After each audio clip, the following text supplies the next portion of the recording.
성경 말씀 보겠습니다. 성경 말씀 데살로니가후서 2장입니다. 2장 데살로니가후서 2장 16절에서 17절 말씀 보겠습니다. 우리 한 목소리로 2절이니까 같이 읽겠습니다. 데살로니가후서 2장 16절에서 17절 다 같이 합니다.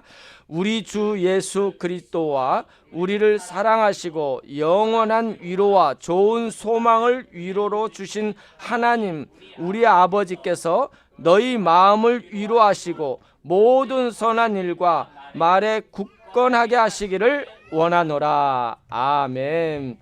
이 시간에 우리 위로의 능력을 체험합시다라는 말씀을 가지고 우리 이미철 목사님, 더 나누는 교회 담임 목사님이십니다. 우리 다 같이 환영의 박수로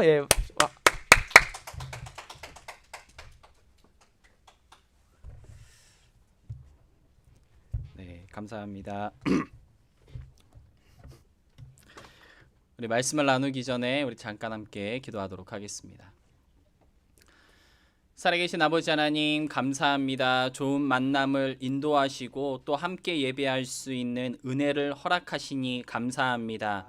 이 시간에는 하나님이 하나님 되심을 알아가고 선포하며 주께 영광 돌리는 시간이지만 이 귀한 모임을 통하여 하나님의 사랑이 어떻게 우리의 삶 가운데 흐르고 있는지 또한 느끼게 하시는 복된 시간이 되는 줄로 믿습니다.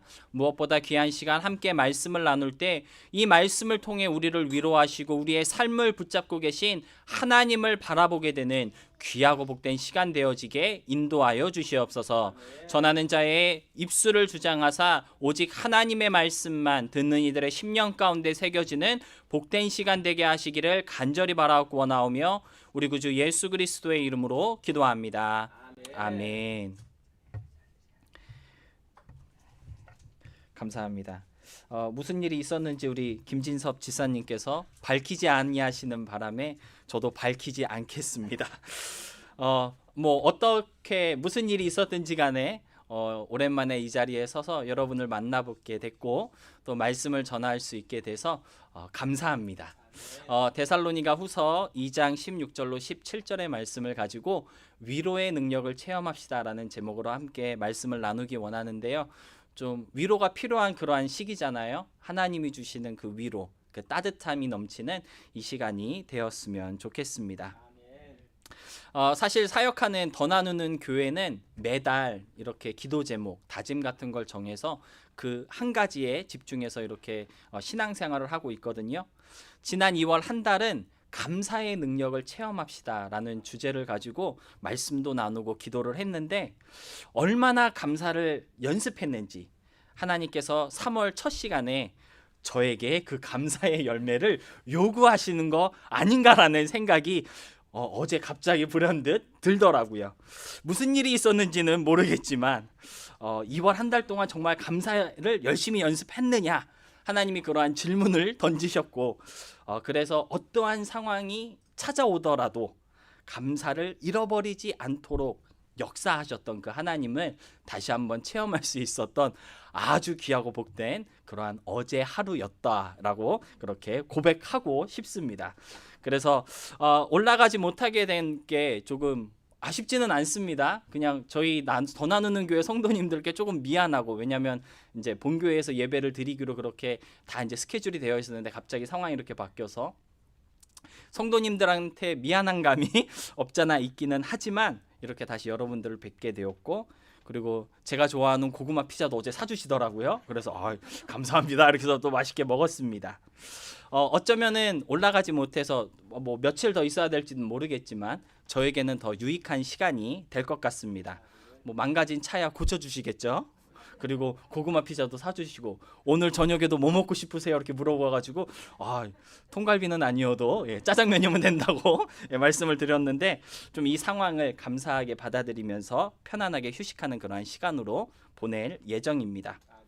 뭐 세상적으로 생각하면 짜증이 날 수도 있겠고 또 인상 쓰고 화낼 수도 있는 그러한 일일 수 있지만 하나님의 위로하심이 우리와 늘 함께하고 있기 때문에 감사의 마음을 잃어버리지 않을 수 있는 것 같습니다. 사랑하는 여러분, 지금 여러분들이 어떠한 상황 속에 있든지 또 어떠한 어려움이 있는지는 여러분만 아시겠죠. 그렇지만 여러분의 심령과 마음을 위로하시는 그 하나님의 은혜를 누리실 수 있기를 축복합니다. 하나님의 위로하심이 함께 하시면요, 혹 짜증나는 일이 생기더라도, 뭔가 나를 갑자기 당황스럽게 하는 그러한 일을 만난다 할지라도 감사를 잃어버리지 않을 수 있고요, 평강할 수 있다라는 것을 믿으시고 그 위로의 능력을 체험하시기를 축복합니다. 2월 한 달을 감사의 능력이라는 주제로 말씀을 전하면서 그리고 살아오다 보니까 이 하나님의 위로하심이라는 것이 얼마나 귀한 은혜인지를 깨닫게 하시더라고요. 그래서 더 나누는 교회 3월 한 달 기도의 제목을 위로의 능력을 체험합시다라고 그렇게 정해 보았는데요. 더 나누는 교회뿐만 아니라 여기 더 섬기는 교회에도 위로하시는 하나님의 은혜가 넘치도록 역사하는 귀하고 복된 시간이 되었으면 좋겠습니다. 이 하나님의 위로하심은요, 사실 하나님께서 나를 얼마나 사랑하시는지 그러한 증거다라고 말할 수 있을 것 같아요. 오늘 본문으로 함께 읽은 데살로니가 후서 2장 16절 말씀을 보니까요, 우리를 사랑하시는 하나님이 이렇게 증거하고 있거든요. 우리를 사랑하시는 하나님이 무엇을 하시느냐? 17절 말씀을 보니까 우리 마음을 위로하고 계신다, 이렇게 증거하고 있거든요. 그래서 하나님의 위로는요, 하나님의 사랑을 알게 하시는 도구다라고 그렇게 말할 수 있겠습니다. 하나님의 위로하심이 가득할 때 하나님의 사랑이 충만한 삶을 살아갈 수 있다라는 것이고요, 그 사랑과 위로의 능력이 체험된다라고 오늘 본문은 우리에게 알려주고 있는 것이죠. 그래서 오늘은 도대체 하나님의 이 위로하심이 어떻게 임하시는지, 어떻게 우리를 위로하시는지에 대해서 함께 묵상해 보려고 합니다. 어떻게 위로하시는지를 알아야 우리가 위로가 필요할 때 하나님의 그 위로를 간구할 수 있게 되고요, 하나님이 이렇게 위로하시는구나라는 것을 깨달을 수 있게 되기 때문입니다. 우리가 다 세상을 20년, 30년, 40년씩 이렇게 살아오지 않았습니까? 세상 살아보니까요, 위로가 필요 없는 사람은 없더라고요. 모든 사람은 다 위로받고 싶어 하고요, 위로받음으로써 편안하고 행복한 그러한 삶을 누리기를 원하고 있습니다. 특별히 하나님의 위로 없이는 단 하루도 살아갈 수 없는 사람들이 바로 우리 성도들 아니겠습니까?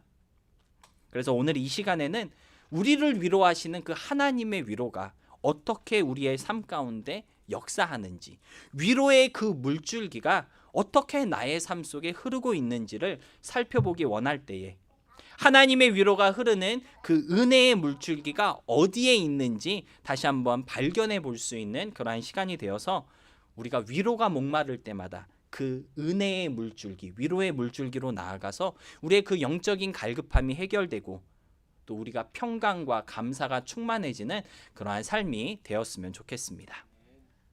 첫 번째로 하나님의 위로는요, 은밀한 말씀의 물줄기로 우리의 삶 속에 흐르고 있습니다. 사실 본교회에서 지난주에 그 위로와 관련된 말씀을 제가 설교를 했거든요. 위로와 관련된 말씀을 준비하면서 하나님의 위로로 제가 성경 전체를 한번 검색해 보았습니다. 그랬더니 하나님의 위로가 관련된 성경 구절이 쭉 나오는데 그 모든 성경 구절을 크게 세 가지로 분류할 수가 있더라고요. 그래서 하나님의 위로가 우리의 삶 가운데 이렇게 임하고 있구나, 어떠한 그러한 원리를 하나님께서 발견하게 하셨는데요. 첫 번째로 발견한 원리가 무엇이냐면 하나님의 위로는 은밀한 말씀을 통해 임한다라고 하는 것이었습니다. 여러분 신앙생활하면서 그런 경험 있지 않으신가요? 뭔가 막 되게 하기 싫고 막 갑자기 기분이 막 짜증이 나거나 힘들어질 때, 뭔가 살아가는 것에 의욕이 막 떨어지고 신앙생활이 되게 힘들 때 갑자기 마음속에 생각나는 성경 한 구절, 누군가 해주었던 말 한마디, 또는 이전에 들었던 설교의 한 부분이 생각나서 그런 말씀들을 통해 우리가 위로받고 힘을 얻게 되는 그러한 경험들 한 번쯤은 있으실 것이라고 생각이 되는데요. 그것이 바로 우리 가운데 흐르고 있는 위로의 물줄기다라는 것이죠. 특별히 욥기서 15장 12절 말씀을 보니까요, 이런 말씀이 있습니다. 우리 함께 읽어보도록 하겠습니다. 다 같이 읽겠습니다. 시작. 하나님이 내게 위로를 베푸시는데도 내게는 그 위로가 별것 아니란 말이냐? 하나님이 내게 부드럽게 말씀하시는데도 내게는 그 말씀이 할창게 들리느냐? 여기 보니까 하나님의 위로가 부드러운 말씀으로 임한다라고 그렇게 증거하고 있는데요. 이 부드럽게 임하는 말씀을 우리가 흔히 사용하는 개역개정 말씀을 보면 은밀한 말씀이다라고 그렇게 표현하고 있습니다. 우리의 생각과 마음 속에 잔잔하게 들려오는 하나님의 음성, 어떤 부드러운 감동들, 갑자기 생각나게 하시는 그 말씀들이 바로 우리를 위로하시는 하나님의 음성이다라는 것이죠. 계속해서 우리 머릿속에 맴돌며 나를 자극하는 말씀들과 생각들, 그래서 어떠한 상황 속에 있다 할지라도 우리가 하나님의 뜻을 분별할 수 있게 되고, 또 신앙생활하는 것이 귀찮을 때도 있고 어려울 때도 있지만 포기하지 않고 계속해서 나아가게 하시는 그러한 체험들, 그러한 것이 하나님의 위로의 말씀이다라는 것이죠. 더 섬기는 교회에 이렇게 들어오면서 입구를 보니까 오래 이렇게 달력을 쌓아 놓으셨더라고요. 그 달력의 큰 주제가 마음에 그려진 말씀들 이렇게 쓰여 있더라고요. 오늘 주 설교와 딱 맞아떨어지는 그러한 말씀을 또 하나님께서 보게 하셔서 여러분들이 매번 오늘이 무슨 날인가 확인하면서 여러분들이 보시는 그 말씀들, 마음에 그려진 그 말씀들이 바로 하나님께서 우리를 위로하시는 위로의 물줄기다라는 것입니다. 그 하나님의 위로로 인하여서 우리가 오늘도 힘을 내서 살아갈 수 있게 된다라는 것이죠. 하나님의 위로라고 했을 때 우리가 많은 경우 하나님은 나의 마음에 평강을 주시고 우리를 기쁘시게 하는구나, 그러한 감정적인 부분들만 우리가 생각할 때가 종종 있는데요.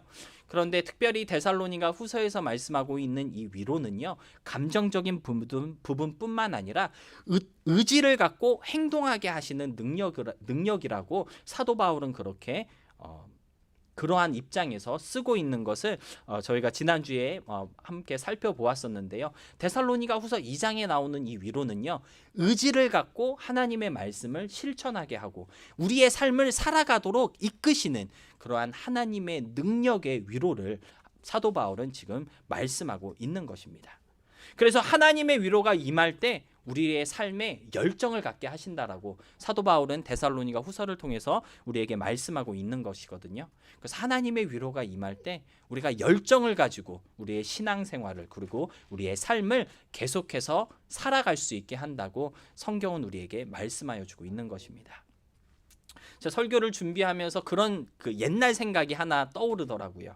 제가 학생부일 때 저희를 담당하셨던 전도사님이 한 분 계신데, 그 전도사님이 평생에 저를 괴롭게 하시는 말씀을 하나 던져 놓으신 것이 있는데, 신앙생활하면서 이 말씀이 저를 얼마나 괴롭게 했는지 모릅니다. 안투스 전도사님이라고, 지금은 물론 목사님이 되셨지만 그분이 어느 날 이렇게 학생들을 쭉 모아두시고 설교를 하시면서 그런 말씀을 하셨어요.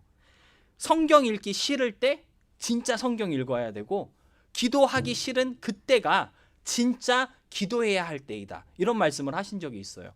제가 뭐 한 15, 16살쯤 됐을 때 하신 말씀인데, 이 말씀을 들은 날부터 저의 신앙생활이 얼마나 피곤해졌는지 모릅니다. 오늘 왠지 성경 읽기 싫어, 그러면 그때 하신 그 말씀, 그래 지금이 바로 성경 읽을 때다. 오늘 왠지 기도가 안 땡겨, 그래 지금이 진짜 기도할 때야. 그 기억 속에 새겨진 그 한 말씀 때문에 저의 신앙생활이 얼마나 피곤해졌는지 모릅니다. 평생에 저를 괴롭게 하고 죄책감에 시달리게 했던 기억 속에 박혀있는 그 말씀, 그것이 어쩌면 하나님께서 우리의 신앙생활을 위로하시고 우리의 삶을 이끄시는 위로의 말씀이지 않을까, 그렇게 생각해 볼 수 있다라는 것이죠. 이처럼 우리의 신앙생활을 이끄시고 격려하시는 하나님의 말씀들, 마음속에 들려오는 어떤 잔잔한 감동과 소리들이 바로 하나님의 위로가 흐르는 은혜의 물줄기라고 성경은 알려주고 있는 것입니다. 사랑하는 여러분, 어쩌면 하나님께서는요, 오늘도 여러분의 마음 가운데 말씀하고 계신 줄도 모르겠습니다. 솔직히 예배 나오는 거 쉽지 않잖아요. 일주일 동안 열심히 일하고, 저희 교회는 그나마 예배 시간이 오후 1시여서 조금 늦잠 잘 수 있거든요. 근데 더 섬기는 교회는 예배 시간이 왜 이렇게 빠른지 저 오늘 아침에 사실 좀 늦을 뻔했습니다. 9시 반에 나가야 된다는 거예요. 그래서 9시 반에 나가는 건 상상도 해본 적이 없는데 얼마나 피곤하시겠어요. 예배로 나온다는 게. 솔직히 오늘 예배 조금 땡땡이 까고 싶다. 그러한 유혹이 있을 수도 있었을 것 같은데 그 모든 유혹들을 이기고 나오실 수 있었던 이유는 하나님의 음성이 있으셨기 때문인 줄로 믿습니다. 그래도 오늘 주일인데 예배 가야지. 오늘 하나님 앞에 가서 찬양해야지. 그러한 음성은 하나님께서 분명히 들려주셨을 거예요. 잔잔하게 밀려오는 파도와 같은 그 소리로 인해 하나님께서는 오늘도 우리의 삶을 붙드시고 계시는데 그 위로의 말씀을 우리가 무시하지 않고 감사함으로 받아서 결단 있는 삶으로 실천할 수 있는 좀 위로의 능력을 체험할 수 있으시기를 진심으로 부탁드립니다. 두 번째로 하나님의 위로는요, 사람의 물줄기를 통해 일하십니다. 한번 따라해 보시기 바랍니다. 사람의 물줄기. 이 고린도후서 7장 5절로 6절 말씀을 보니까요, 이런 말씀이 있더라고요. 제가 표준 세번역으로 준비해 보았는데 우리 함께 읽어보도록 하겠습니다. 시작. 우리가 마케도니아에 이르렀을 때에도 우리의 육체는 조금도 쉬지 못하였습니다. 우리는 여러 가지로 환난을 겪었습니다. 밖으로는 싸움이 있었고 두려움이 있었습니다. 그러나 시리에 빠진 사람을 위로하시는 하나님께서는 디도를 돌아오게 하심으로써 우리를 위로해 주셨습니다. 고린도후서 7장 5절로 6절 말씀을 보니까 사도 바울은 지금 이렇게 한탄을 하고 있는 거예요. 내가 사역하면서 내가 믿음 생활하면서 조금도 쉬지 못해서 너무 피곤하고 여러 가지 환난과 싸움 속에 두려움이 있었지만 이러한 상황 속에서 하나님이 나를 위로하셨다. 그런데 어떻게 위로하셨느냐? 디도라는 한 사람을 통해서 위로하셨습니다. 라고 사도 바울은 지금 고백하고 있는 것입니다. 여러분, 우리가 힘들고 어려운 순간을 지날 때에 하나님은요, 한 사람을 세우셔서 여러분을 붙잡아 주시고 격려하시며 위로해 주시는 겁니다. 그게 가족일 수도 있고요, 친구일 수도 있고, 아니면 한 번도 본 적 없는 낯선 사람일 수도 있습니다. 제가 특별히 이제 단독 목회를 하다 보니까 정말 이 말씀이 무슨 말씀인지 알겠더라고요. 예배하겠다고 딱 모였을 때 낯선 분이 한 분 이렇게 쫙 들어오시면 그렇게 위로가 됩니다. 예배를 시작도 안 했는데 은혜가 돼요. 목사님 맞죠? 성도 한 분 한 분이 하나님이 세우신 위로의 물줄기라는 게 막 팍팍 와닿습니다.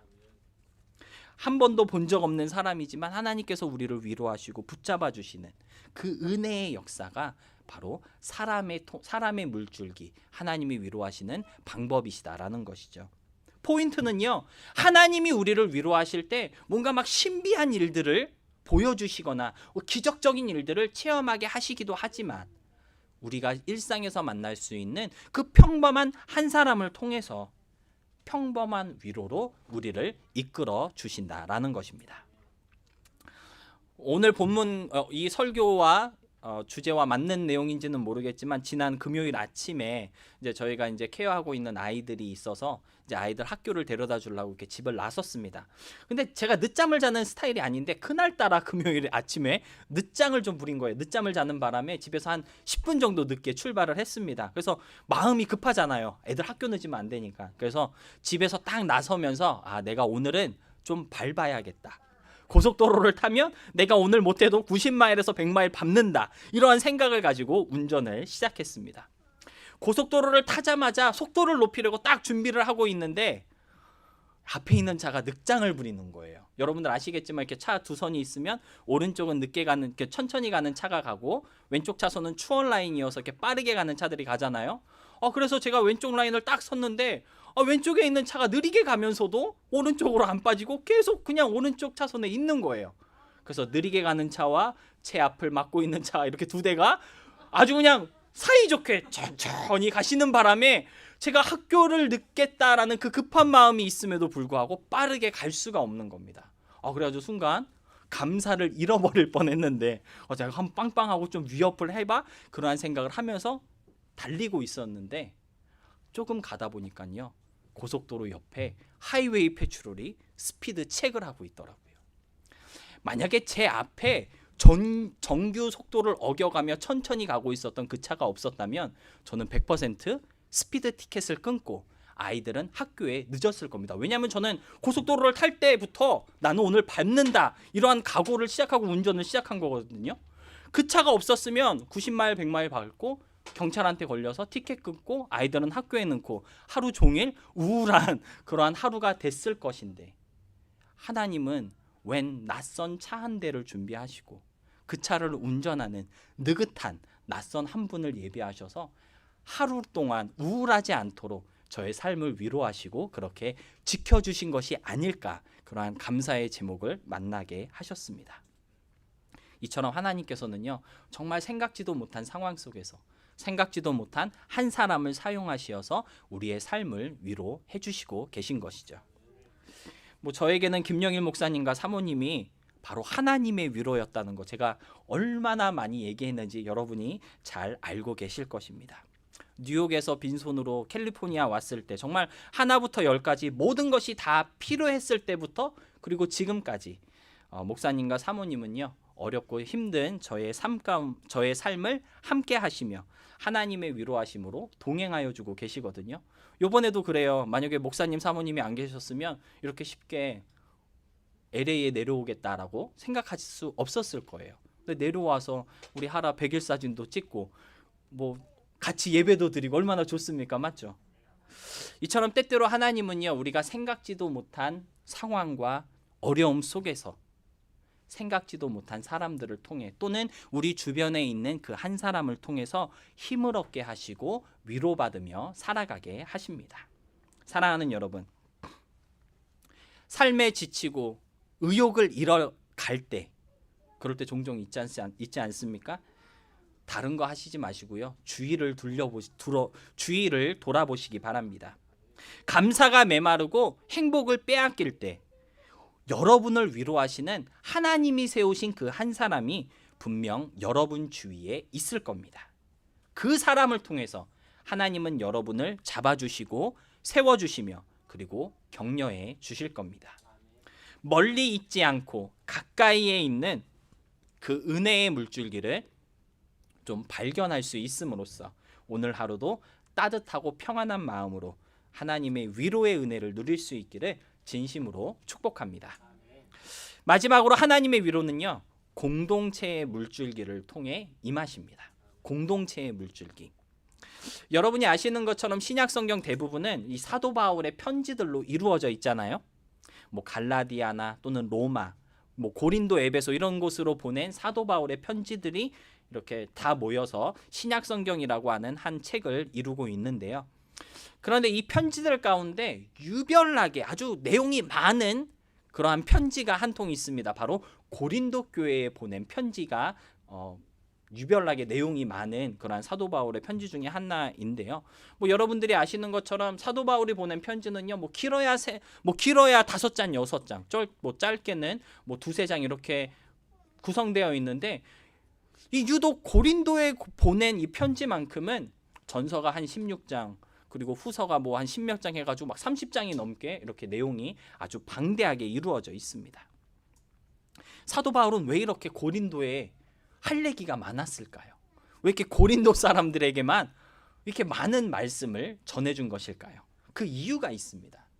그 뭐냐면요, 고린도 교회는 문제가 많은 교회였어요. 나는 바울파, 너는 베드로파, 너는 아볼로파, 누가 맞느냐, 이런 분쟁 문제도 있었고요. 도대체 십자가의 도가 무엇이냐, 믿음에 대한 오해도 있었습니다. 성령의 은사는 무엇인지 잘못된 성령관을 갖고 있기도 했었고요. 그리고 무엇보다 성적인 타락의 문제가 심각했던 그러한 교회였습니다. 이외에도 고린도 전서 후서를 보면은 10가지가 넘는 그러한 문제들이 계속해서 나열되고 있는데요. 이처럼 문제가 많고 그래서 평안이 없고 싸움이 끝나지 않았던 교회였기 때문에 사도 바울은 장문의 편지를 쓸 수밖에 없었던 것이죠. 장문의 편지를 쓴 목적이 무엇일까요? 책망하기 위해서가 아니고요. 고린도후서 1장 3절로 7절 말씀을 보면 그들을 위로하기 위해서였습니다. 문제 많은 교회, 어려움과 아픔이 있는 교회를 위로하기 위해서 사도 바울은 그토록 많은 말씀들을 써서 보냈던 것이죠. 그리고 그거보다 더 중요한 것은요, 이 편지를 통해서 고린도 교회가 좀 위로를 받고 더 나아가 너희도 똑같이 위로하는 교회 공동체가 되라고 그렇게 권면하고 있다는 것입니다. 위로받을 뿐만 아니라 그 위로로 누군가 위로가 필요한 이들을 위로해주고 격려해주는 그러한 교회가 되게 하기 위해서 사도 바울은 장문의 편지를 썼다라는 것이죠. 실제로 고린도후서 2장 5절로 7절 말씀을 보면요, 이 고린도 교회에 골칫거리인 한 사람이 있었던 것 같습니다. 아주 문제가 많았던 사람이에요. 오죽했으면 사도 바울이 그 사람 정말 벌을 받아 마땅한 사람이다 이렇게 표현하고 있는 한 사람이 있었는데, 그런데 사도 바울의 말씀이요, 그런 사람을 정죄하고 벌을 줘라 그렇게 말씀하고 있는 것이 아니라 차라리 그를 용서하고 위로하라라고 그렇게 권면하고 있습니다. 왜냐하면 교회는요, 그러한 공동체가 되어야 하기 때문입니다. 사랑하는 여러분, 하나님이 원하시는 교회의 모습은요, 어렵고 힘든 사람들, 용서받아야 하고 격려받아야 할 사람들을 내치거나 또는 정죄하는 곳이 아니라 그들을 품어주고 위로해주는 그러한 교회가 되어야 하는 것입니다. 교회의 본래 기능이요, 하나님의 위로가 그들의 삶 속에 흐르도록 하는 물줄기로서의 기능이 교회 가운데 있다라는 것이죠. 그래서 여러분이 힘들고 괴롭고 어떤 어려움에 빠져 있을 때 교회 공동체를 통해서 위로받을 수 있어야 그 교회가 진짜 하나님의 사역을 감당하는 교회다라는 것입니다. 설교를 준비하면서 제가 사역하고 있는 우리 더 나누는 교회는 어떤 교회일까? 또 우리 더 섬기는 교회는 과연 그러한 교회일까? 생각해보지 않을 수 없는 것 같습니다. 성도들이 위로받고 힘을 얻는 교회인지, 아니면 막 교회 올 때마다 고민이 되고 또 오늘도 교회 가야 돼, 근심 걱정을 만드는 그러한 교회는 아닌지, 과연 하나님의 위로가 흐르고 있는 교회인지 우리가 함께 생각해 보면서 그러한 교회를 만들어 갈 수 있는 우리 더 섬기는 교회와 그리고 더 나누는 교회가 되었으면 좋겠습니다. 기도하기는 그러한 우리의 열심과 그리고 그러한 우리의 소망을 통해서 좀 위로하시는 하나님의 은혜가 더 많은 사람들에게 흘러 들어갈 수 있음으로써 하나님이 사용하시는 그 위로의 물줄기, 더 섬기는 교회를 통해서 하나님께서 흐르게 하시는 그 위로의 물줄기, 더 나누는 교회를 통해 흐르게 하신 그 하나님의 위로의 물줄기가 영원히 마르지 아니할 수 있는 그러한 교회가 되었으면 좋겠습니다. 말씀을 마무리하면서 우리 고린도후서 13장 11절 말씀 함께 보도록 하겠습니다. 다 같이 읽겠습니다. 시작. 마지막으로 말하노니 형제들아 기뻐하라. 온전하게 되며 위로를 받으며 마음을 같이하며 평안할지어다. 또 사랑과 평강의 하나님이 너희와 함께 계시리라. 거룩하게 입맞춤으로 서로 문안하라. 아멘. 고린도 교회를 위로하기 위해서 장문의 편지를 썼던 사도 바울이 그 모든 편지들을 위로하면서 마지막으로 권면하고 있는 것이 바로 이 내용입니다. 형제들아 기뻐하라. 온전하라. 위로를 받아라. 위로하라. 마음을 같이하며 평안하라. 언제 어디서든지 아무라도 받아주고 문안할 수 있는 그러한 교회가 되어라. 더 나누는 교회를 향하여 그리고 더 섬기는 교회를 향하여 주시는 하나님의 말씀인 줄로 믿습니다. 위로가 필요한 이들에게 또 위로가 필요한 그러한 상황 가운데 하나님의 위로의 능력으로 좀 제대로 사용되어질 수 있는 그러한 더 섬기는 교회와 더 나누는 교회가 되었으면 좋겠고요. 아무쪼록 시작하는 3월 한 달 위로받고 위로해주는 그러한 위로의 능력이 풍성한 시간이 되어서 위로의 하나님의 그 사랑과 은혜 속에 감사의 열매가 좀 가득하게 맺어갈 수 있기를 주님의 이름으로 소망하며 축복합니다. 아멘. 기도하겠습니다. 마음과 생각을 지키시고 우리의 삶을 인도하시며 하나님의 자녀다움을 잃어버리지 않도록 오늘도 붙잡으시고 위로해 주시는 하나님 감사합니다. 은밀하게 들려주시는 그 말씀, 한 사람을 통해 위로받게 하시는 귀한 체험, 특별히 교회 공동체를 통해 삶의 기쁨을 누리도록 이끄시는 그 위로의 물줄기들이 지금 우리 삶 속에 풍성히 흐르고 있음을 보고 알고 또 믿게 하시어서 마음과 삶이 평강하고 신앙의 모습들이 견고해질 수 있는 주의 모든 성도들이 되게 하여 주시옵소서. 감사드리며 우리 주 예수 그리스도의 이름으로 기도합니다. 아멘.